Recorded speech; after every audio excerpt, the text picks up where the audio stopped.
Powerfull emulation on the budget. Who doesn't like that? In this video we're going to be deep diving into the rabbit hole of different kind of solutions that we can use.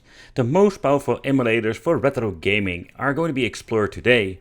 I would consider checking out the full video because there are all kinds of different solutions and not everyone will fit your personal needs, showcasing the best option available on a budget. So in this video I just wanted to showcase detailed different ways to play, not only when it comes to kind of software, but particularly when it comes to this data hardware, because there we're going to be having sometimes a lot of great overall performance for really budget prices. So we're going to be having a very cool, affordable solution today. Join me, subscribe, hit the little bell, and it's going to be a bumpy ride.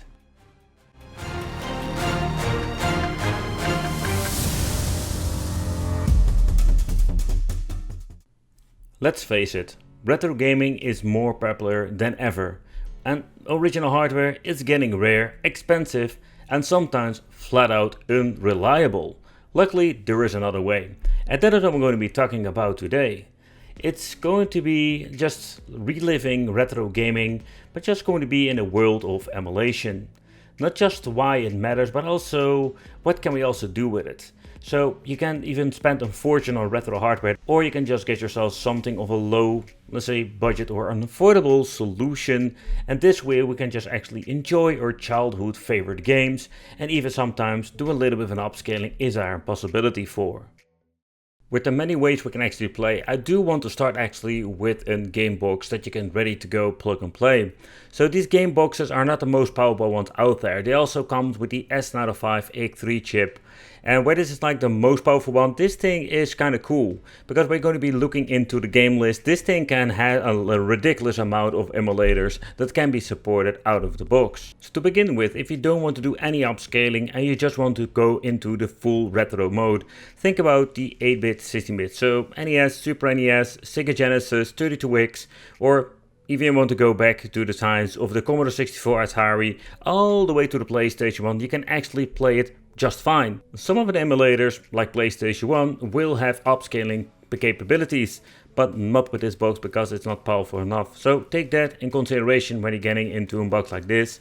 And of course, I've been complaining throughout videos that we don't have a great overall performance with N64, PlayStation Portable. So that's why I say from the old school Commodore 64 Atari times to the PlayStation 1. And I think that's like a crazy amount of games we can actually play. Where these boxes getting so much more cheaper now, maybe you can find them like 50 bucks, 60 bucks, and you have something ready to go and plug and play ready. And yeah, we do have some, let's say, noticeable performance issues with Panasonic 3DO. It still didn't really, let's say, spoil the fun, because the game is kind of playable, but these are the limitations that we're going to be facing with a cheaper game box. But again, if you don't really mind about these systems, so you don't want to care about the Panasonic 3DO, Sega Dreamcast, Sega Saturn, etc., you still have a lot of overall great performance with many different games. Oh, I must say it's really awesome that it still has the vibration function. Alright. Oh. A solid beginning may lead to a perfect ending.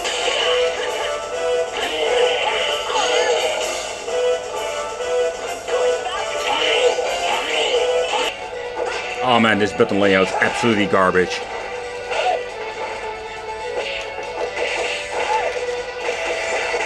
Opa! There we go. They run way better than with the previous boxes. So still have an FPS counter.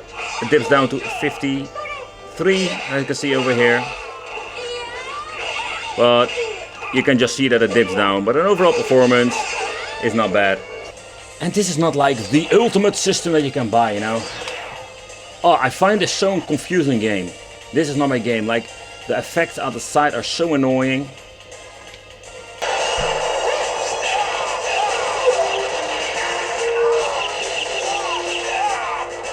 Alright, I can say like, it seems to be like this game is actually working on this. Don't say it too soon. But what you can see over here is like, actually it seems to be running just fine on this version. I have seen this struggle on so many Super Console devices, but it seems to be they finally nailed it today. With this system, just wanted to showcase the more difficult games to emulate, and you can see that the Dreamcast and Sega Saturn, it is still playable. I don't really like these official controllers, the PlayStation 2 wireless one, because they are smelling kind of chemical and they don't really play well when it comes to the D-pad. So most of the time I'm going to be using my Xbox 360, and with EmuElec it plugs in ready to go, and it's absolutely great when it comes to that. However, the case, I must be really clear about it. This thing is a little bit easier to find normally.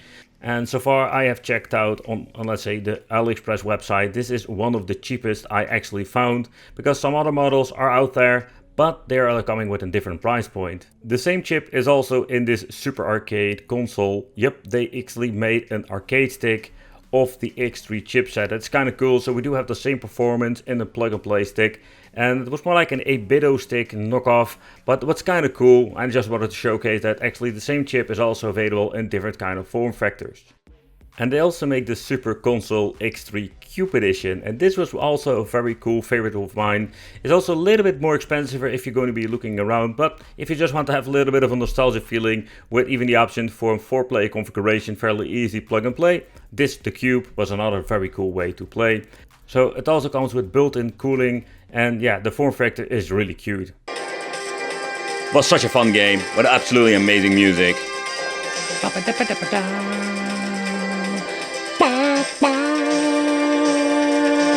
If you don't notice it, when it comes to the FPS, some of the games will look playable in a certain way. But again, it's quite interesting to see that with these low-end boxes we can even play some Sega Saturn with some mixed performance. Alright, so let's move on to some Dreamcast, and also here you can see it will hit a 60 FPS, but it is not a super stable frame rate. Also the audio sounds a little bit messed up some games. Now it even dips down to 35.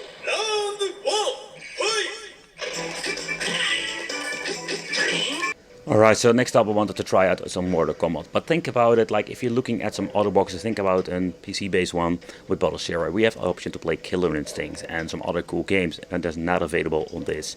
So basically Mortal Kombat is the ultimate test, and that's the only thing that actually challenges the box itself. Alright, so next up I wanted to play some PlayStation, but PlayStation 1 is a system that runs perfectly on these boxes. Even the first generation didn't have any problems with this. Take consideration upscaling it to higher resolution, there we go, have an issue, because these boxes are not powerful enough to do that. But if you just want to play some old school PlayStation 1, it runs just fine. And for the last model, I just wanted to showcase this because this is also one of my favorites, with the very cool translucent case, or at least semi-translucent. Yeah, you have different versions of this, but they also come with the X3 chip in the inside. And this is just a same kind of situation with a box that just looks differently. And sometimes you can find them, but also for bargain prices and sales. So if you can find one, that would be in the same interesting situation. It comes with the same configuration like the controls and everything else. And of course the performance due of the same chip. It's going to be the same. So that's it for the Super Console X3. But a really cool different form factor, and has a lot of great overall emulation possibilities. With some limitations, but if you're searching something for, let's say, not a lot of money, and this can be a very cool affordable way to play a lot of different kind of games, plug and play with some EmuElec, and this is just a very cool way. However, let's get into something that's a little bit more interesting if you just want to build something and you want to have a little bit better overall performance, and still an affordable way. With the introduction of new Raspberry Pi models, we still have a lot of different models. And I can tell you, those are just great for emulation, and you can buy them for not a lot of money. You can get yourself a Raspberry Pi 3, but I wanted to focus today on the Raspberry Pi 4. Because the Raspberry Pi 4, in this way we can really play some cool things. Yeah, okay, don't mind these controllers. Yeah, there was a kit I actually purchased some time ago, and this comes with the NES kit from RetroFlag. So this is pre-assembled, but you can get yourself a Raspberry Pi 4 and just slap it inside of a different case if you want to. But I think this is just a really fun, cool novelty, and it came complete with everything you're going to be needing, in combination with, of course, the power supply. The Raspberry Pi 4 is absolutely a really cool, capable device that can play absolutely a crazy amount of games, and I think it's even a little bit better than the X3 version. So with this we're going to be having a little bit awesome performance, and if you're getting yourself a very nice Pi case, we can actually just have a little bit more nostalgia feel to it than your typical game box from AliExpress. It runs perfectly on these things, of course, like some MAME and Neo Geo, but still I just want to implement it in the video to show you how it actually works.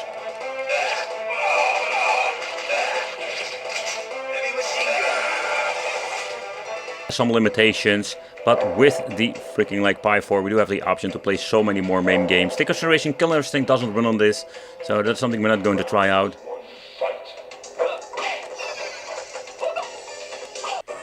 Let's try a little bit of GBA, and I must say, like, nowadays we do have so many options to play this on actually like all kinds of different kind of hardware.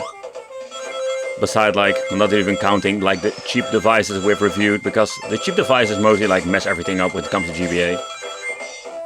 Yeah, so when it comes to N64, there we do have like still some struggles here and there. Unfortunate that everything works perfectly.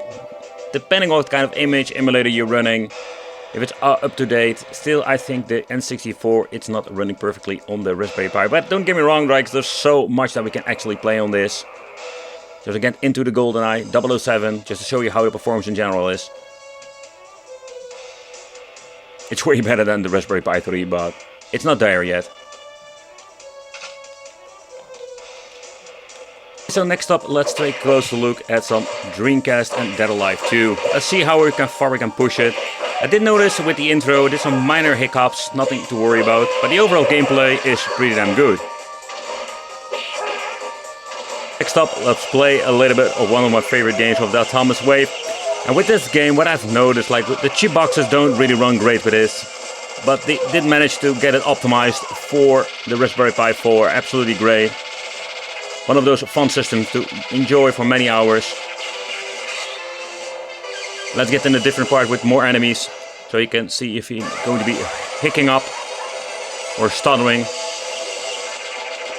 Alright, so next up, let's try one of my favorite Sega Naomi games to play. A lot of fun to play with the Sega Dreamcast or Naomi systems. The Power Stone number 2. Such a cool game, and it actually runs pretty damn good on the Raspberry Pi number 4 now. Another system I just wanted to try out is the PlayStation Portable. With the Raspberry Pi 4, this is not like the ultimate beast when it comes to PlayStation Portable emulation, but we do have like a lot of great things that we can play on some. It's a little bit of tweaking sometimes, but also sometimes you can just play them with native resolution, depending of course what kind of game. But most games, like one of my favorite ones, Wiper Pure, is very well playable. Where new models of the Pi will be released throughout the future, I think the Pi 4 is still a capable chip, of course depending on what you want to play. The overall performance is better than the X3 game box, but now if you're going to be, let's say, grabbing a complete kit with the Pi 4, like this I'm having over here, or something you're going to be building yourself, yeah, this can be still a very cool way to play emulation on this very cool tiny board. However, I just wanted to implement it in this video because I think it's a very cool way to play. But if you want to play a little bit better emulation on MAME, for example Killer Instinct or some other games like Tekken MAME, there we're going to be having another solution that is still really cool and affordable. Sometimes you can buy, but also you can build yourself with a mini PC. And if you're going to be looking in an affordable way but still get some really crazy performance, I think a mini PC can be a viable option. With the simple reason, I've been seeing all kinds of great emulation. So don't get me wrong, there are still some limitation when you're getting, like, say, in the affordable method or the affordable way, but still MAME has a way better overall support, having MAME, Killer Instinct. We have like N64, where a lot of these boxes struggle with GoldenEye, Cruise the USA. We don't have it with most of these mini PCs.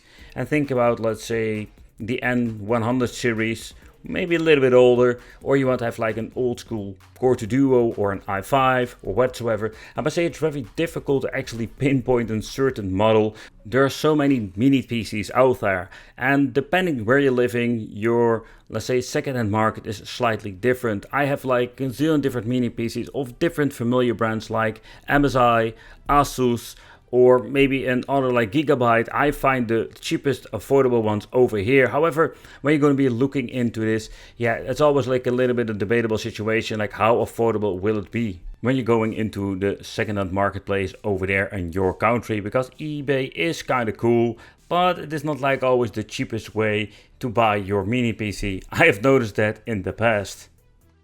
With all of the different generations of Intel, all the versions I've bought secondhand or brand new on AliExpress, there was one particular model I really find absolutely amazing if you want to play emulation on a budget and still have a little bit of an upscaling options.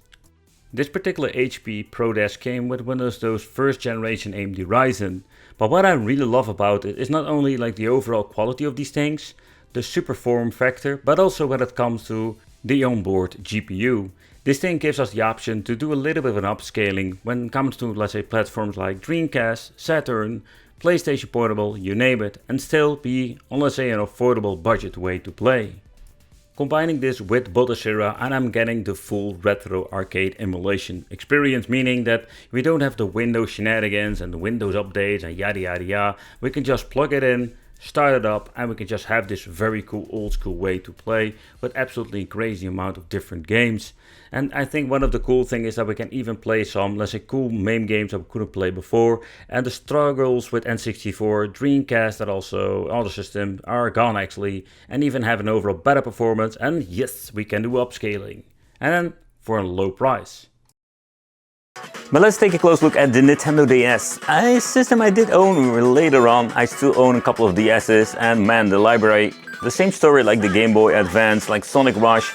Where I didn't like the new generation of Sonic games, this was absolutely an awesome game.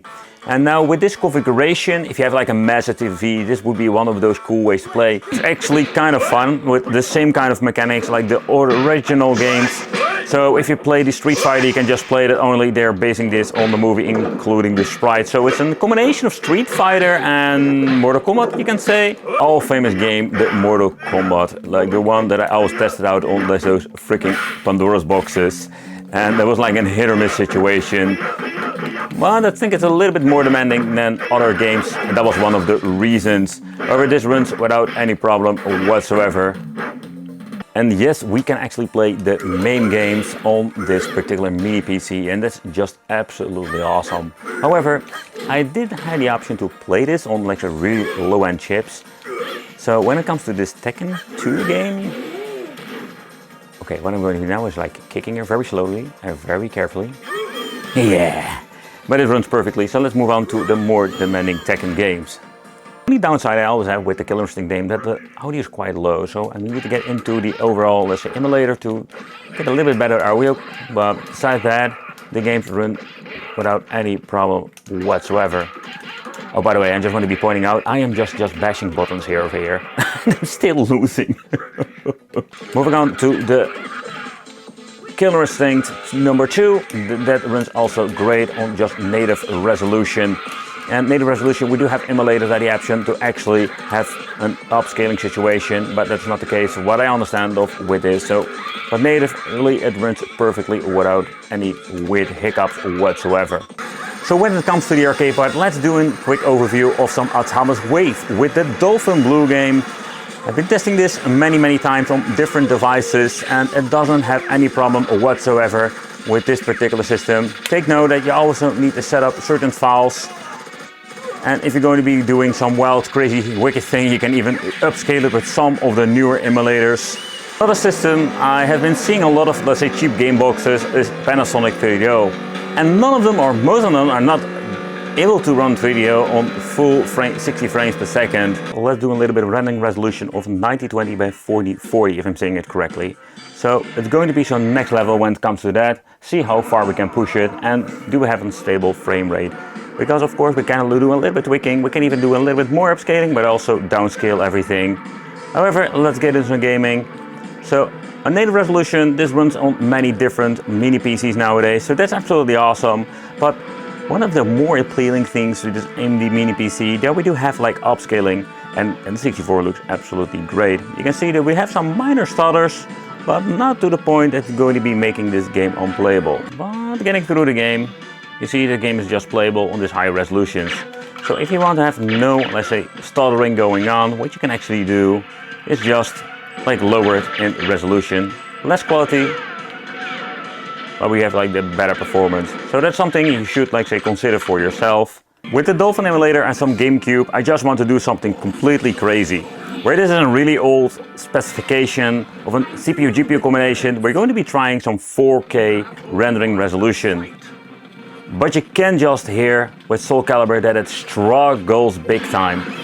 And I think it's absolutely an overall amazing performance, having even upscaling options with such an, let's say, low-powered, old-school mini PC. Where I am just Team Intel when it comes to play, say, having a CPU in my Simon PC, I'm always like flabbergasted how good AMD Ryzen is. Even with this prehistoric version, the performance is crazy. If you're looking at the price you're paying for these mini PCs and having the option to do so many cool things. 1080p F0GX, this meaning if you're going to have maybe a two-dimensional game, you can maybe do a little bit of 2K or maybe even 4K rendering resolution. You can also do is getting into, let's say, higher settings if you just want to tinker with it. Same story, like I told you a couple of times now, is that depending on what kind of game you want to play, maybe the two-dimensional game is even less demanding and we can have it higher than 4K. But so far this looks just great. And that's one of the more appealing things when it comes to a PC. And then we can do it with a low budget product like this particular old school AMD Ryzen. And this makes me personally really exciting. Round 2. Fight.